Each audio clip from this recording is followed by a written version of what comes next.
Welcome 2023, Alli. How are you? I'm great, Peter. Happy New Year. Happy New Year. Here we go. Wow. Second year of podcasting together. Yes. We call this in Chicagoland, we call this the Michael Jordan year. So we're going to do real good this year, I think.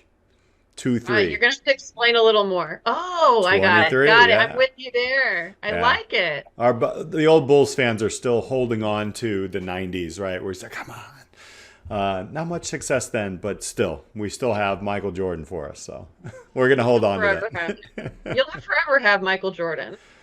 Yes, absolutely. So where are we going this year? Because we got a lot of cool things coming up.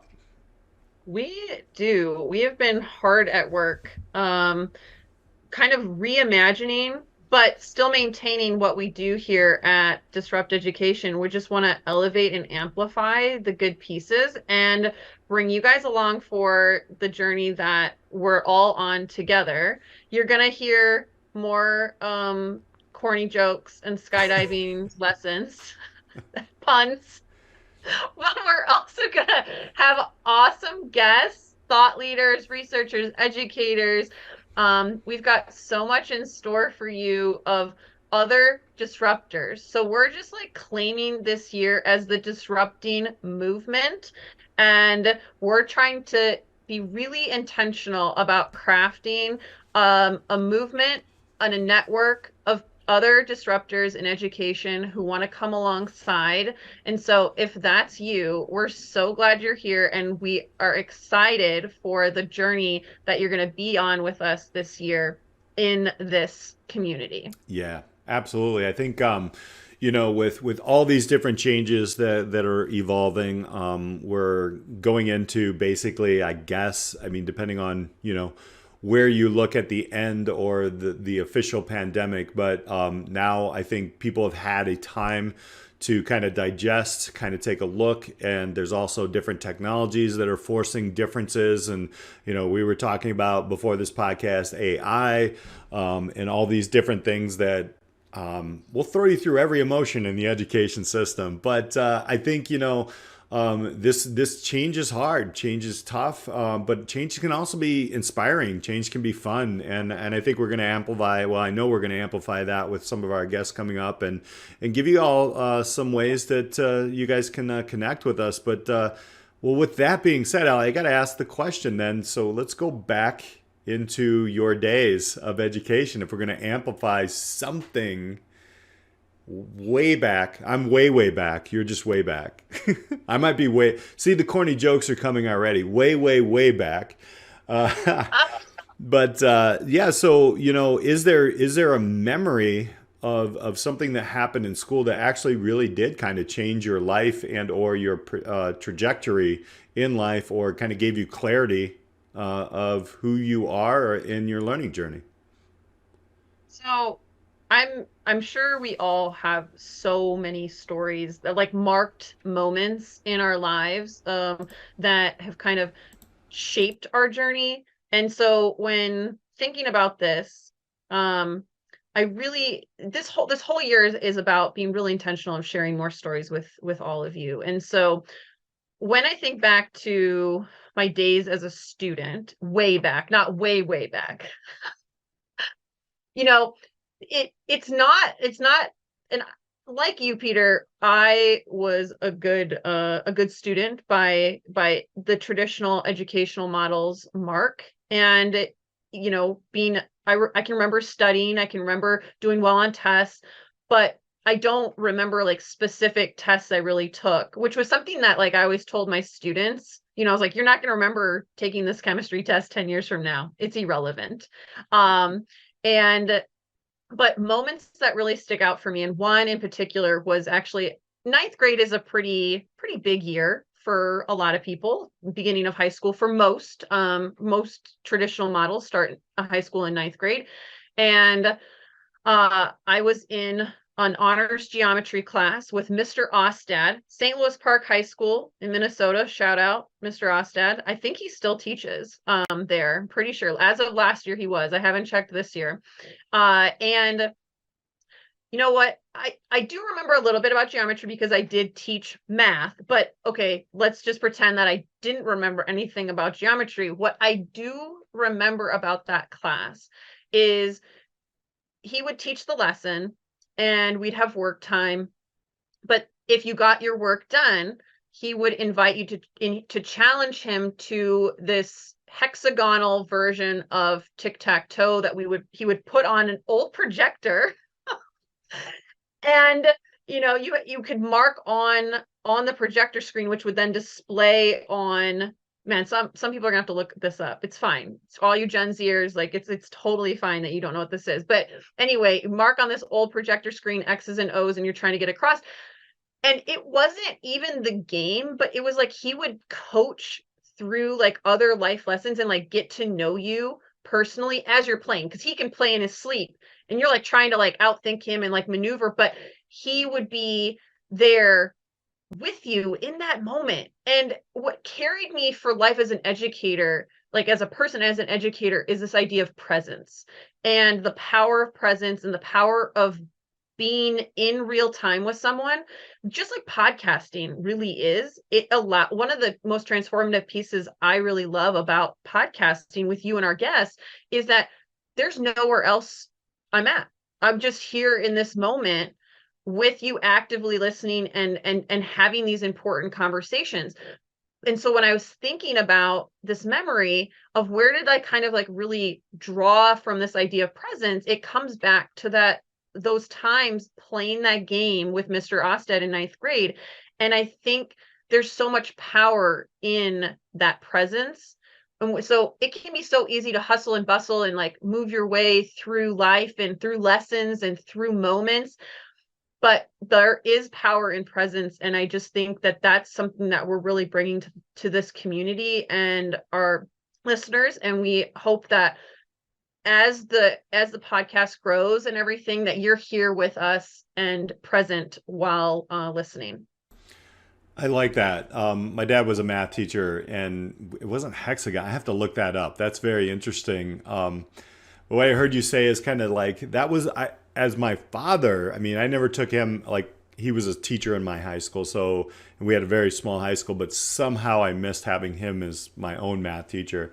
Maybe he just like put that kid away. But we had the dots, like so we had to do the squares, and you had to draw one line and another line, and that was kind of a big game. But man, I had a memory of the those overhead projectors. On the side of your hand you had like the ink spot or whatever, and if you were left-handed, forget about it. You were screwed over. Are you left-handed? There you are. See, I learned something new. So yeah, you had to kind of curl your arm around somehow or whatever that looked like. So yeah, I love that.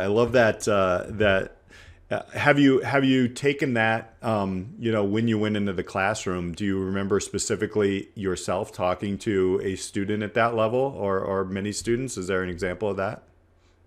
Definitely. So lab time, and I kind of did this naturally, but it was actually an evaluator at one point. So during lab time, I can remember when I was in high school, Miss Lane, my own chemistry teacher, who was another mentor and guidepost teacher in my journey. But I can remember most of my science teachers, like when we were back in the lab and it was exploring time, they were at their desk writing. It was kind of like a little, I don't want to get anyone in trouble. I mean, it's like a little bit of a free for all, Mm-hmm. maybe. I mean, if something like you needed help or whatever, they'd come over. And as a science educator, I would always be like right in my students like zone and like hopping around the classroom and like asking them questions and trying to pull out more pieces that they may or may not be observing and ask lots of questions. And that idea of being, again, really present and in the moment with my students on that learning journey, that just maybe came naturally because of other lessons like Mr. Ostat and whatnot. But it was interesting to hear from an evaluator's perspective, because they go and observe lots of teachers. They were like, this is something that you do exceptionally well. Mm-hmm. And that no one is off task in your labs. Everyone is asking really insightful questions. They work together really well. And they also know that you're like right there. Yeah. And that energy is contagious for a learning environment.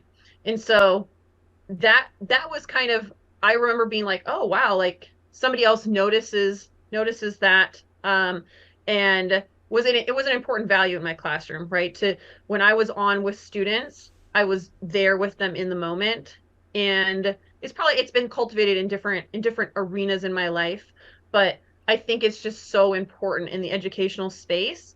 But in order to do that, there was a lot of prep work I had to do and basically remove from my brain, right? Like I couldn't be thinking about an email I had to send or some certification or training I had to do. And it required very long hours in order for me to be fully present, which that's a whole nother topic for another podcast episode. But I mean, it was a very active, conscious choice to be there with students and nowhere else. Yeah. And it's a challenge because of the demands that are put on educators to do that.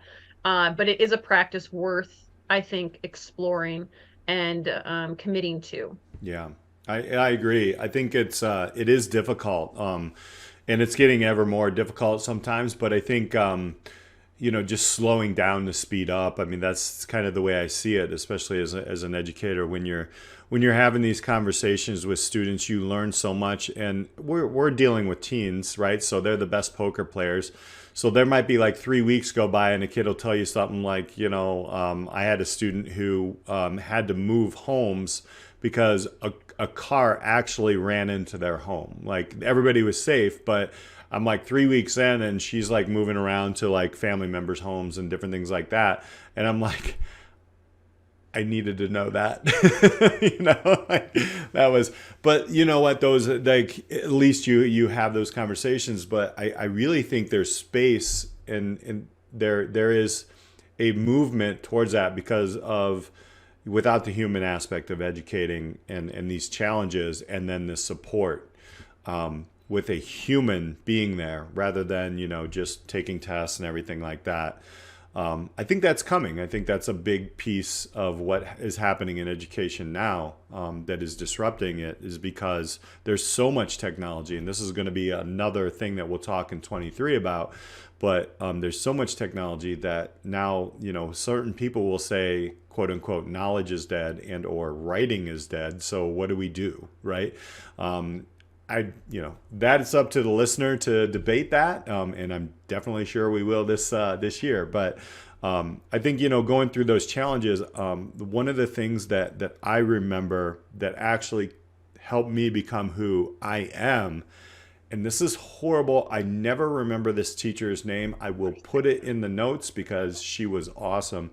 It's a speech and drama class, and it was because of that class, I sort of became somebody who likes to kind of outwardly take risks when it comes to speaking in front of people. I did not speak to people in high school. I was very quiet and to myself. And in this speech and drama class, one of our final projects, you have to experience things. And I think that's very important in this day and age. What are you going to have your students experience? Even if you're locked up in a classroom for 45 minutes, how can you create experiences with whatever curriculum that you're working with?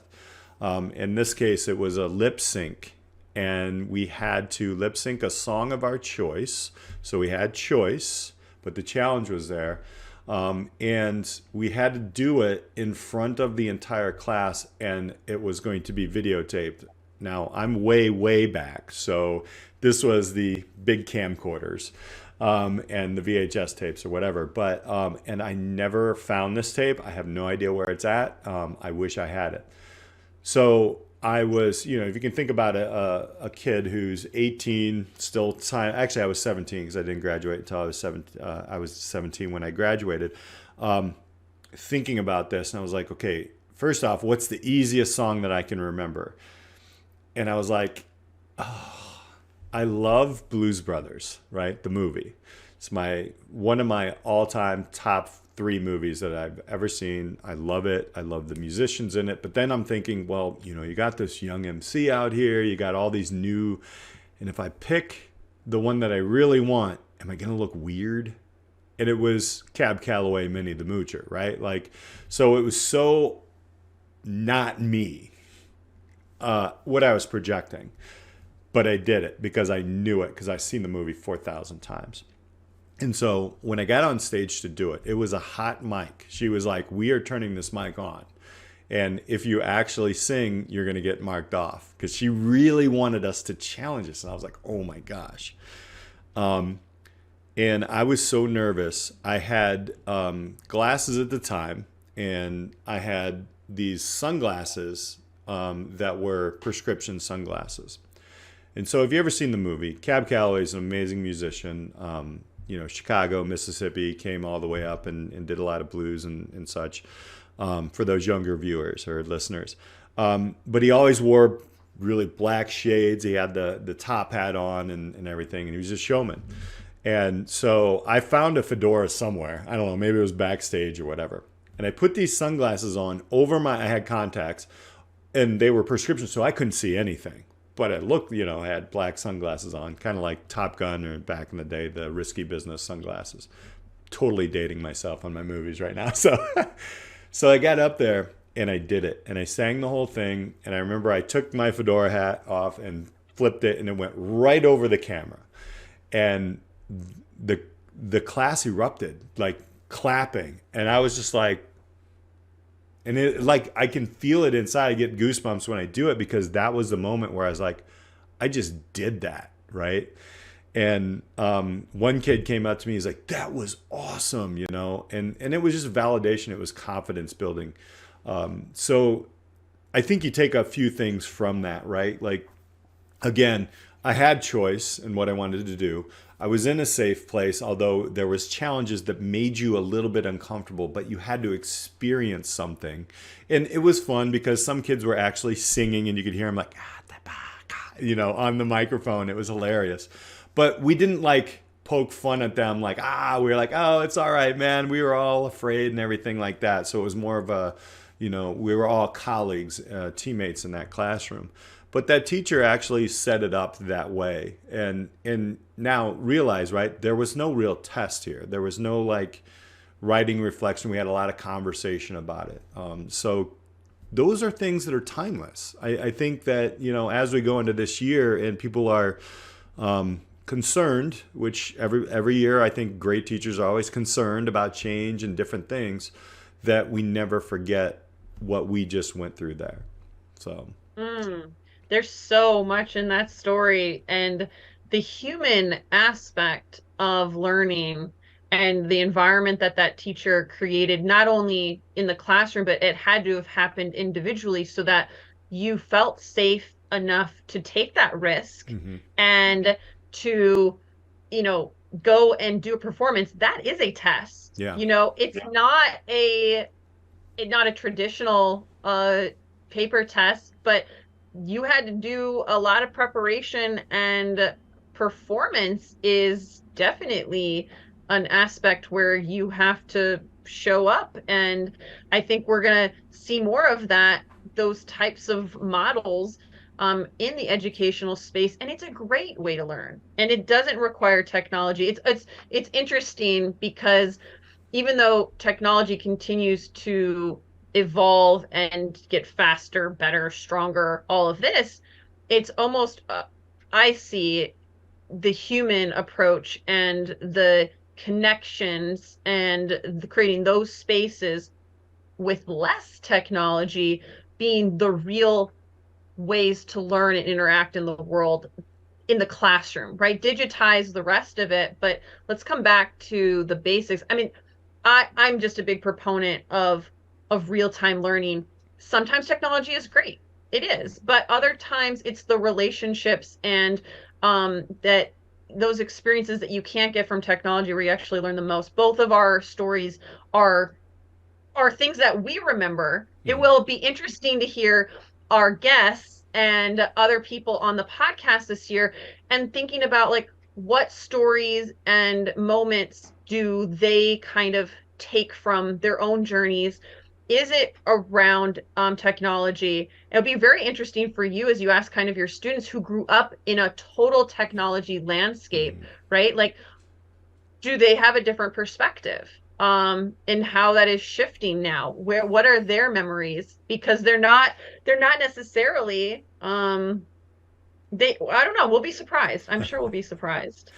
I think, yeah, definitely. And coming into a new year, for me, still in this crazy system, we have as business teachers, most of our classes are semester, so we'll get a new piece. And one thing that we just did at the end of this last semester is every semester I ask students, what if we did it this way, or what would you keep, what would you change?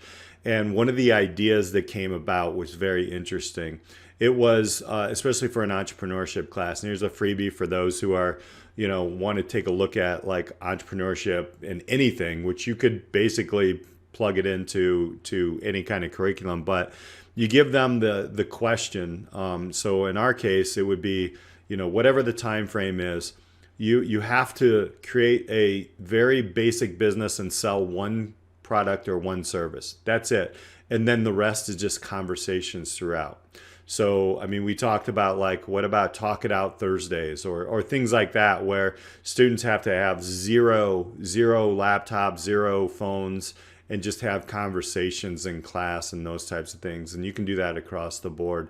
These are the ideas. And obviously through this series, as we go into 23, thinking about that this is what's going to happen in at least one of my classes, but also across the board, we're going to hear some stories, like you said, of the way that people have that humanistic approach and really kind of put these things forward and say, you know what, I'm going to get out of the way of the learner, but I'm still going to have those conversations, and we're going to take pauses throughout it, and not drill constantly. And we'll see where it goes, right? It's the beginning of another experiment. I love it.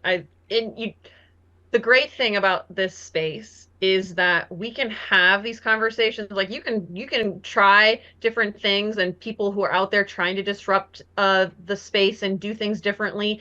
And it's okay if it fails.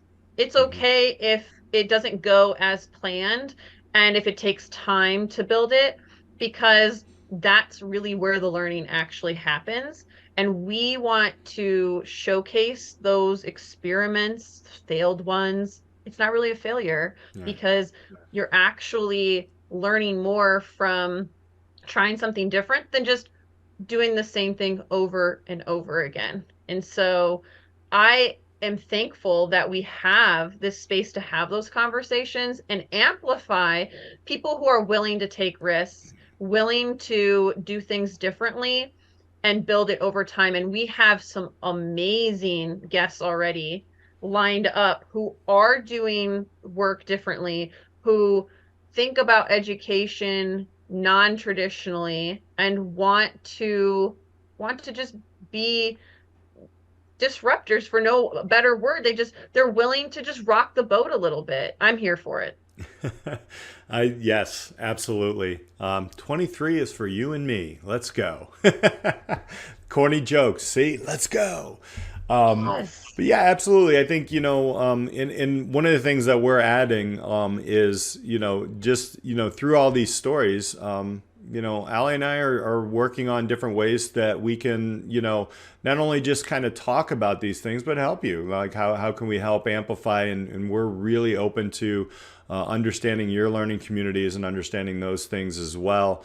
That, hey, how do you? Just a couple of weeks ago, I got a tweet. It's like, do you have anybody who has actually broken through all the red tape? And I'm like, I'm sure there's a story in there, so let's go find it. There's just a lot of questions that you have, and that's, I think, we're gonna respond and interact a lot more with our peeps out there. So, any final thoughts, Allie, as we head into 23? I just want to echo a little bit of the human experience is really important. And sometimes having these conversations isn't easy in the space that you may be in.